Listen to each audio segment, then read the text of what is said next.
हरे कृष्णा। बोलो पुरुषोत्तम भगवान की जय। 10वां अध्याय ऋषि का शिव आराधना। नारद जी बोले, हे तपोनिधो, हे महातेजस्वी।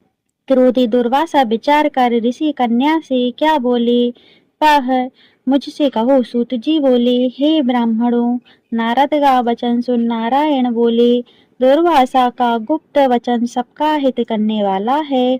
श्री नारायण बोले, हे नारद सुनो, मेधावी ऋषि की पुत्री का दुख दूर करने के लिए कृपालु मुनि ने जो कहा वह मैं कहता हूँ। दुर्वासा बोले, हे सुंदरी सुन, गुप्त से भी गुप्त मैं कहता हूँ जो तेरे लिए सोचा है किसी से कहना मत। संक्षेप में कहता हूँ, हे सुखगे, अब से तीसरा मास पुरुषोत्तम है। हे सुंदरी, उसमें स्नान करने से मनुष्य बाल हत्या से छूट जाता है। इसकी बारंबार कीर्ति आदि मासों में कोई नहीं, इसके बराबर कीर्तिकादि मासों में कोई नहीं। सब मास, पक्ष और जो वर्ष हैं वे पुरुषोत्तम मास की 16वीं कला के समान भी नहीं। वेद में जो साधन कहे हैं वह उसकी 16वीं कला को भी नहीं पहुँचते।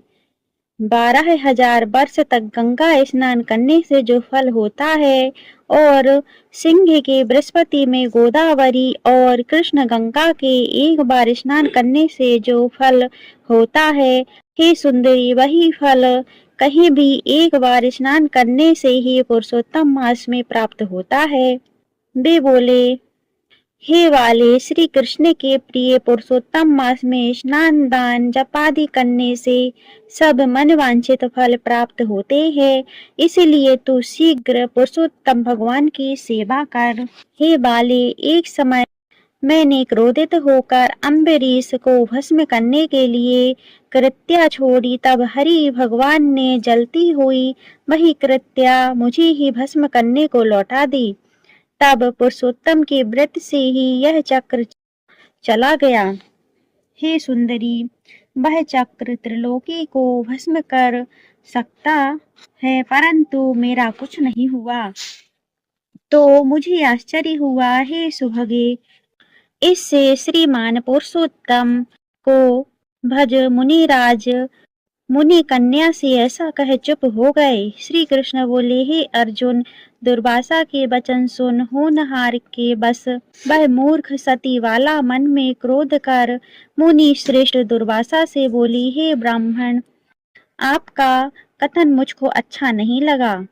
यह मास कैसे थोड़े में ही फल देने वाले और कार्तिक मास कैसे कम है, यह बताइए। क्या वैशाख सेवन इच्छित फल नहीं देता? क्या देव सेवन से फल नहीं देते? अथवा पृथ्वी में सूर्य देवता और अम्बी कामदेवी गणेश जी की सेवा से क्या इच्छित नहीं देते? देवताओं को उल्लंघन करके बोलते हो, क्या आपको लज्जा नहीं आती?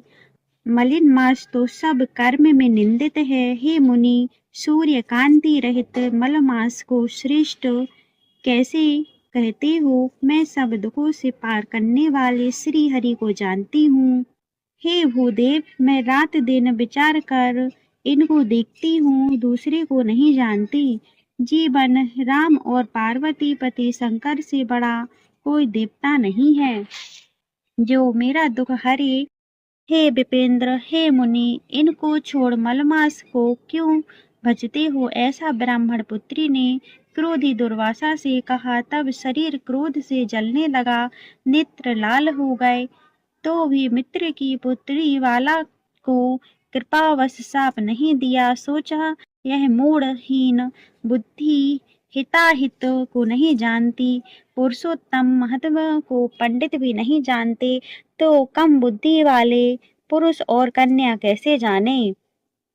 यह बिना पिता की दुख रूप अग्नि से तपित मेरा अत्यंत उग्र शाप कैसे सहेगी?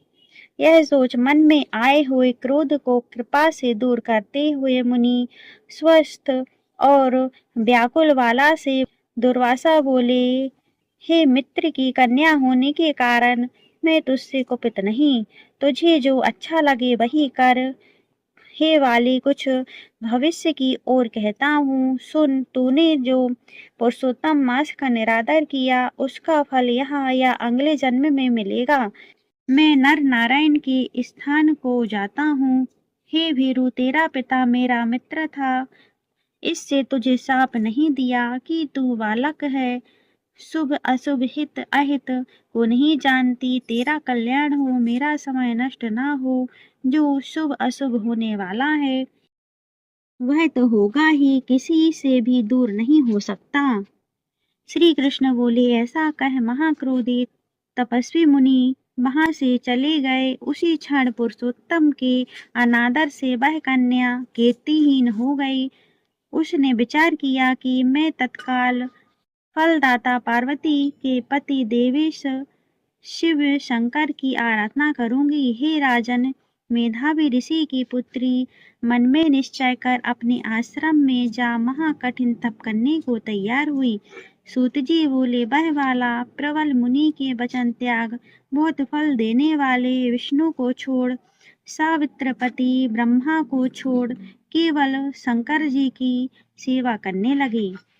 इति श्री 10वां अध्याय समाप्त। बोलो पुरुषोत्तम भगवान की जय।